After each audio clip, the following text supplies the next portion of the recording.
जय गायत्री माता, जय गुरुदेव, जय माता जी। आगे गुरुदेव लिखते हैं, आज का युग बुद्धि और तर्क का प्रत्यक्षवाद का युग है।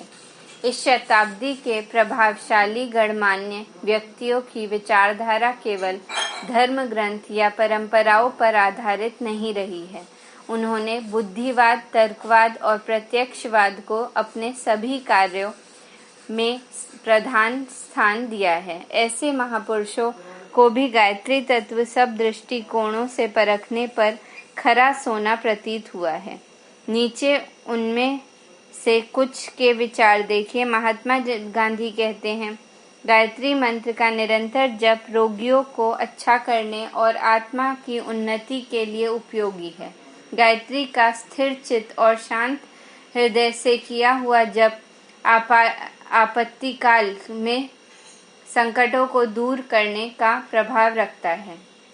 लोकमान्य तिलक कहते हैं, जिस बहुमुखी दासता के बंधन में भारतीय प्रजा जकड़ी हुई है, उसके लिए आत्मा के अंदर प्रकाश उत्पन्न होना चाहिए, जिससे सत और असत का विवेक हो, कुमार्ग को छोड़कर श्रेष्ठ मार्ग पर चलने की प्रेरणा मिले। गायत्री मंत्र में यही भावना विद्यमान है। महामना मदन मोहन मालवीय जी ने कहा है, ऋषियों ने जो अमूल्य रत्न हमें दिए हैं, उनमें से एक अनुपम रत्न गायत्री है। गायत्री से बुद्धि पवित्र होती है, ईश्वर का प्रकाश आत्मा में आता है। इस प्रकाश से असंख्य आत्माओं को भव बंधन से त्राण मिला है। गायत्री में ईश्वर परायणता के भाव उत्पन्न करने की शक्ति है, साथ ही वह भौतिक अभावों को दूर करती है। गायत्री की उपासना ब्राह्मणों के लिए तो अत्यंत आवश्यक है। जो ब्राह्मण गायत्री जप नहीं करता, वह अपने कर्तव्य धर्म को छोड़ने का अपराधी होता है।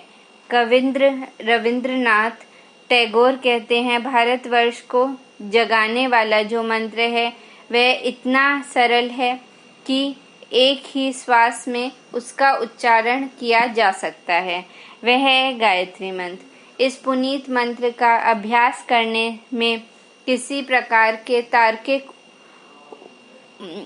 उहापोह, किसी प्रकार के मतभेद अथवा किसी प्रकार के बखेड़े की गुंजाइश नहीं है। योगी अरविंद ने कई जगह गायत्री जप करने का निर्देश किया है। उन्होंने बताया कि गायत्री में ऐसी शक्ति सन्निहित है जो महत्वपूर्ण कार्य कर सकती है।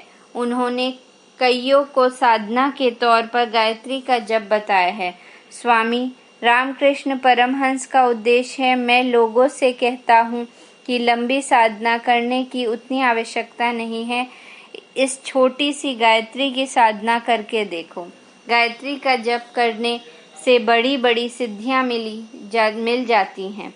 यह मंत्र छोटा है, पर इसकी शक्ति बड़ी भारी है। स्वामी विवेकानंद का कथन है, राजा से वही वस्तु मांगनी चाहिए जो उसके गौरव के अनुकूल हो। परमात्मा से मांगने योग्य वस्तु सद्बुद्धि है। जिस पर परमात्मा प्रसन्न होते हैं, उसे सद्बुद्धि प्रदान करते हैं। सद्बुद्धि से सत मार्ग पर प्रगति होती है और सत्कर्मों से सब प्रकार के सुख मिलते हैं।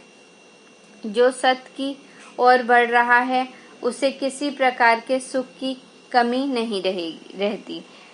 गायत्री सद्बुद्धि का मंत्र है, इसलिए उसे मंत्र का मुकुट मणि कहा है। जग गुरु शंकराचार्य का कथन है, गायत्री की महिमा का वर्णन करना मनुष्य की सामर्थ्य के बाहर है। सद्बुद्धि का होना इतना बड़ा कार्य है जिसकी समता संसार के और किसी काम से नहीं हो सकती। आत्मा प्रेरित करने की दिव्य दृष्टि जिस बुद्धि से प्राप्त होती है, उसकी प्रेरणा गायत्री द्वारा होती है। गायत्री आदि मंत्र है, उसका अवतार दुरितों को नष्ट करने और रित के अभिवर्धन के लिए हुआ है। स्वामी राम तीर्थ ने कहा है, राम को प्राप्त करना सबसे बड़ा काम है। गायत्री का अभिप्राय बुद्धि को काम रुचि से हटाकर राम रुचि में लगा देना है। जिसकी बुद्धि पवित्र होगी वही राम को प्राप्त कर सकेगा। गायत्री पुकारती है कि बुद्धि में इतनी पवित्रता होनी चाहिए कि वह राम को काम से बढ़कर समझे। महर्षि रमण का उपदेश है, योग विद्या के अंतर्गत मंत्र विद्या बड़ी प्रबल है। मंत्रों की शक्ति से अद्भुत सफलताएं मिलती हैं। गायत्री ऐसा मंत्र है जिससे आध्यात्मिक और भौतिक दोनों प्रकार के लाभ मिलते हैं। स्वामी शिवानंद जी कहते हैं, ब्रह्म मुहूर्त में गायत्री का जप करने से चित्त शुद्ध होता है, हृदय में निर्मलता आती है, शरीर निरोग रहता है, स्वभाव में नम्रता आती है, बुद्धि सूक्ष्म होने से दूरदर्शिता बढ़ती है और स्मरण शक्ति का विकास होता है। कठिन प्रसंगों में गायत्री द्वारा दिव्य सहायता मिलती है, उसके द्वारा आत्मदर्शन भी हो सकता है।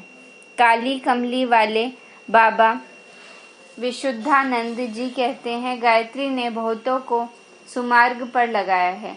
कुमार्गगामी मनुष्य की पहले तो गायत्री की ओर रुचि ही नहीं होती। यदि ईश्वर कृपा से हो जाए तो फिर वह कुमार्गगामी नहीं रहता। गायत्री जिसके हृदय में निवास करती है उसका मन ईश्वर की ओर जाता है। विषय विकारों की व्यर्थता उसे भली प्रकार अनुभव होने लगती है। कई महात्मा गायत्री जप करके परम सिद्ध हुए हैं। परमात्मा की शक्ति ही गायत्री है। जो गायत्री के निकट आता है वह शुद्ध होकर रहता है। अगर आपको यह वीडियो पसंद आई हो तो इसको लाइक और सब्सक्राइब करें। धन्यवाद।